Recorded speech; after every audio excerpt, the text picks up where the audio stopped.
Nawr ten, rhwng Mehefin y 15fed a'r 18 cynhelir gwyl Tafwyl yng Nghaerdydd. Wythnos gyfan o weithgaredde amrywiol ar draws y ddinas sy'n gynnig rhywbeth i bawb. Ac yma gyda'r hanes i ni yma, Sara Jones o Menter Caerdydd sy'n trefnu Tafwyl. Croeso ti ato ni. Nawr ten, rhywun sydd ddim yn gyfarwydd â Tafwyl, esbonia pa fath o wyl yw hi? Iawn. Wel, cafodd Tafwyl i sefydlu nôl yn 2006 gan Menter Caerdydd i ddathlu'r iaith Gymraeg yn y brif ddinas. A bryd hynny oedd yn cael ei gynnal yn maes parcio moch yn dŷ.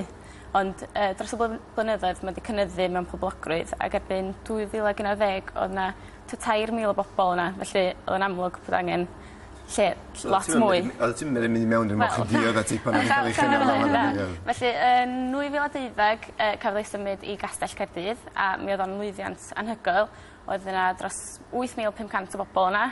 A da ni am gynnal yr wyl eto yn Castell Caerdydd flwyddyn yma, a da ni'n gobeithio am yr un math lwyddiant. Mae dyn ni luniau, ac o'n i fan hyn nawr o'r wyl llynedd. Pa fath o bethau oedd yn digwydd te? Ni'n gweld rai o'r lluniau fan hyn. Bydd o rhywbeth tebyg i blwyddyn dwytha eto flwyddyn yma. Mi fydd yna brif lwyfan a llwyfan acwstig efo cerddoriaeth byw trwy dydd. Da ni wedi cyhoeddi pwy bydd yn chwarae. Felly yn chwarae flwyddyn yma, dwi'n siŵr bydd yn anghofio rhywun o'n. Ond mae Geraint Jarman, Hugh Cyswllt, Colorama, Cwbwys Dros Botwnog, Tsunami, yr Angen, Gwych, enillwyr Bryd y Bandia 2013, Heather Jones, Plu, Seiddi, Trwbador a Cassie Wyn. Da iawn! Dwi wedi bod yn ymharfer. A mi fydd hefyd cyflwynwyr Cyw a cyflwynwyr Stwnsh yn gwneud peth ar y llwyfan hefyd. Mi fydd yna babell Llenyddiaeth Cymru yna, a maen nhw wedi cyhoeddi line-up. Mae Howard Marks yn mynd i fod yn fanna yn sgwrsio efo Daniel Glyn. Mi fydd Hugh Aron yn ar Delynydd yn cynnal gweithio cartŵns. Lwri Cook yn trafod i llyfr, Canllaw Bach Caerdydd. Llwyth o bethau. Mae Bardd Plant Cymru yn mynd i fod yna. Dim wedi cael ei gyhoeddi eto yna pwy fydd yn Bardd Plant Cymru, ond bydden nhw'n cynnal gweithdy, neu gweithdai cyntaf fel Bardd Plant Cymru. Gwych.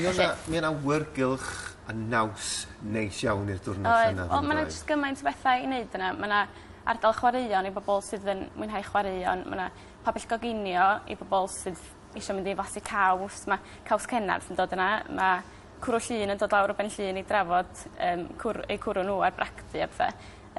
Allu gwawr yna neu rhywbeth yn y babell yna.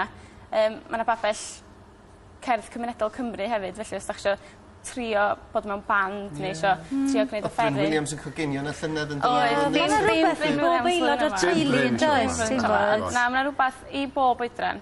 Mae yna ardal mawr i blant a mi fydd nhw Fit State Circus yna yn gwneud gweithdai circus fel plant, felly mae yna ddwyth o bethau. Mae yna babell ysgolion hefyd. Mae eisiau lot o bobl arnoch chi helpu mas fan hyn yn does?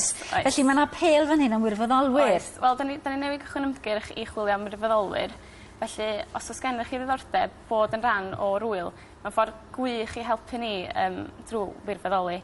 Mae gwirfoddolwyr llynedd, mae mwyafrif wedi dweud bod nhw eisiau gwirfoddoli eto eleni, felly dwi'n falch iawn am hynna. Ond da ni wastad yn chwilio am mwy o bobl. Felly, os oes gen unrhyw berson ddiddordeb, jyst mynd ar ein gwefan ni, tafwyl.org, neu cysylltu â fi'n unigolgyrchol ar sarajones@mentercaerdydd.org a allwch chi gofrestru i wirfoddoli. Mae'n gyfle gwych i gymdeithasu o bobl gwahanol a i gefnogi'r wyl. A joio popeth tra bo chi'n no? Mae'n gymaint o wahanol bethau i wneud. A chi'n ysgrifennu fel mascot os ydych chi eisiau i wirfoddoli. Neu jyst helpu ni yn yr adrannau gwahanol. Mae rhaid ni sôn am ddyfodol yr wyl, achos mae yna rhywfaint o drafod bod yr wyl wedi bod mewn perygl ariannol. Be di'r sefyllfa? Wel, da ni wedi colli yn arian gan Cyngor Caerdydd, oedd o bach o sioc i bawb, gyda dy gwir.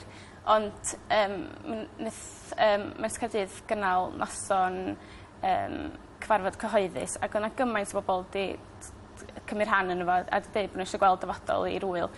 Felly mae Leighton Andrews wedi gweld faint o bwysig di'r wyl i'r iaith Gymraeg yn y brifddinas ac drwy Cymru gyfan, a wedi gweld pwysigrwydd ariannu yr wyl yma. Felly, da ni'n gobeithio, os gawn ni lwyddiant eto blwyddyn yma, bod yna ddyfodol iach yn mynd i fod i'r wyl. Felly mae'n bwysigach nag erioed bod ni gyd yn cefnogi de. Os ydyn rhywun all fynd draw am rhywfaint o'r penwythnos? Ie, da ni'n cynnig sesiynau gwirfoddoli 4 awr. Felly, os da chi'n gallu gwneud y bora neu'r Prynhawn, neu drod y nos, os da chi eisiau helpu yn y nos, just gyrwch neges a allwch chi fod yn rhan a helpu sicrhau dyfodol i'r wyl. Mae'n bwysig deud, fel y Sian yn sôn ar y dechrau, nid jyst yr un digwyddiad yma ydi ar y dydd Sadwrn chwaith yn eich, achos mae'n digwyddiadau trwy gydol yr wythnos yn boblogaidd iawn. Mae'r wsos yn cychwyn ar nos Wener, mae yna gig yng Nghlwb Diwc, bydd Maffia Mr Hughes yna a Brwmas i agor yr wythnos, a dyn y ffair wrth gwrs ar y Sadwrn.